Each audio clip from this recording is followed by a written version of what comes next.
hoax, we need a speed master. Big money flowing, that's a signal in the air. Inside of confidence, for a win we gotta care. Index and Daiso, the tools of the trade. Heels, racing tips, the winning moves are made. Heels, racing tips. What's up mga boss, and welcome sa Kiel Racing Tips. Mga bata, mag-ingay. Yun. Ang galing. Grabe, no? Lamado kanina yung karera. Pero ngayon, ang karera natin is Sabado. Pero ang gagamitin na programa is yung araw ng Thursday. Alright? So, 1,200 eh. Hindi ako ano masyado doon. Panoorin nyo na lang. Ginawa ko na naman yun nung Thursday din eh. Pero ngayon, magandang karera. Araw ng Linggo, July 27. Okay? Let's go. Pilracom Rating Based Handicapping System Race PCSO Silver Cup pala, no? Anong ano yun? Sa race number 3. Okay. So 8 na tayo ngayon, naka 8 na karera tayo ngayon. So ang second take all natin ay mangyayari sa race number 2. Alright? So dito sa first take 5 1,400 meters, 3-year-old and above maiden race, placers, non-placers po ito. We have 6 runners. Dito solo na po, wala namang tumpik-tumpik pa. Entry number 6 na si Miss Pinkerton. Alright? Saan yun? Entry number 6. Yan. Entry, hindi mo nagbabago to? Entry number 6 na si Miss Pinkerton. Ayan. Entry number 6. Yan. Kasi gaang yan eh. 50 ang timbang eh. Baka lumipat dyan. Tapusin. Diba? Pamorkas nyo lang dito is either na Team City or si Push My Luck. Alright? Let's go to race number 2. Race number 2, start na po ng yung winner take all. Ayan. So, 2 o'clock pala ang karera ng Linggo. Okay. So, dito meron tayong 6 runners para sa class 5, 6 to 10 split.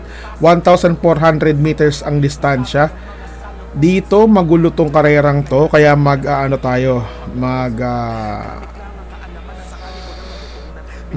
tayo, apat tayo, ayoko mamatay kagad eh. Diba? Dito syempre wala na patumpik-tumpik pa. Entry number 5 na si Blame the Ghost. Alright, susundan natin ng Galactus, tapos sundan natin siya ng entry number 3 na si Fearless, and of course entry number 1 na si Iikot lang. Kayo pa rin na masusunod ha. Pwede nyo sama nyo si Potential ha. Alright? Kayo pa rin na masusunod. Let's go to race number 3. Race number 3. Ito na po ang inyong Pilracom PCSO Silver Cup. 1,800 meters ang distansya. We have 8 runners. Siyempre. Wala na patumbik-tumbik pa. Muntik ko pa sa KT ang entry number 7 na si Jungkook. Sabi nga naman ni Black Superman na may laban pa to kung si Jungkook na to. Alright?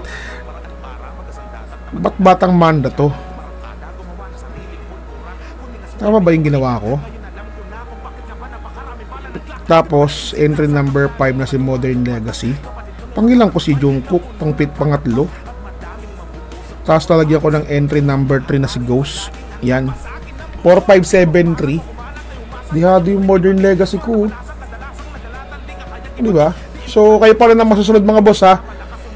4573 tayo dyan mga boss. Alright, let's go to race number 4. Race number 4, meron tayong Pilracom class 4, 16 to 21, 1,400 meters ang distansya. Tatlong couple entry natin dito.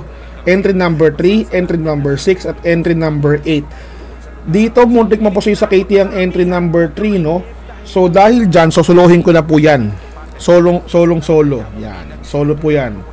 Si Gintong Hari at Mahusay Ay. Kayo pa rin na masusunod. Pwede nyo kuhain dyan yung entry number 5 na si Guerrero Warriors at entry number 8 na si Light Bearer. Alright, let's go to race number 5. Race number 5, meron tayong class 5 placers po. 1,400 meters ang distansya.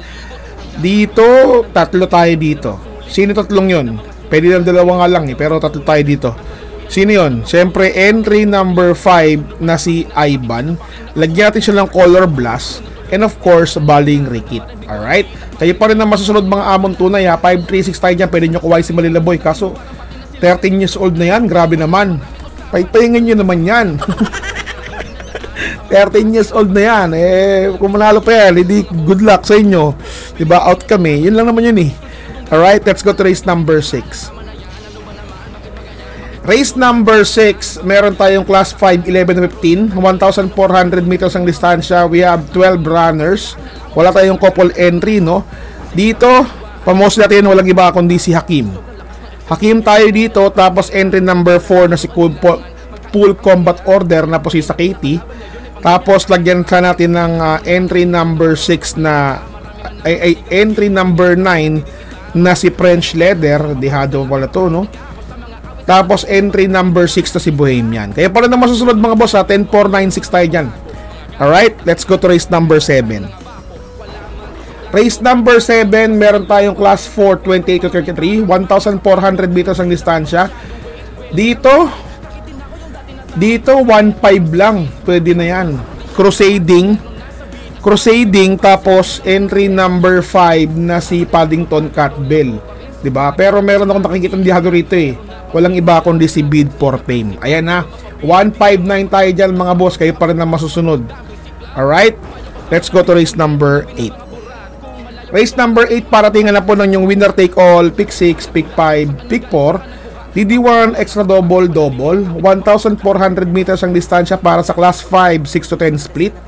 Dito, muntik mo po si Katie ang entry number 10 na si Queen Ella. Alright. Meron tayong 11 runners pero 10 in betting options, no? Kasi couple entry tong entry number 2 na si Advocacy Gabel.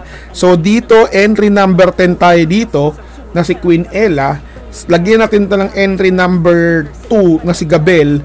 And of course, entry number 9 na si Bisyo Magserbisyo. At yung long shot natin na walang iba kundi si Don Damiano. Ayan ha. 10 to 9, 11 tayo dyan. Kayo pa rin na masusunod. Happy Sunday sa inyo mga boss. Good luck. And sana matapat ang giya ko. Ayun lang. Babush! What's something people don't know about horse racing? It's not just luck. It's strategy, skill, and insider tips. Welcome to Keel's Horse Racing Tips. Here, we're not just spectators, we're winners. Whether you're a seasoned punter or a racing rookie, Keel's got you covered. Catch glimpses of Keel breaking down the stats, reviewing the races, and giving you the thumbs up on the best bets. With Keel's expertise, you'll be making your way to the winner's circle in no time. So saddle up and join the excitement. Hit that subscribe button now for exclusive tips and insights. Ride with us to the winner's circle. Subscribe now for winning insights.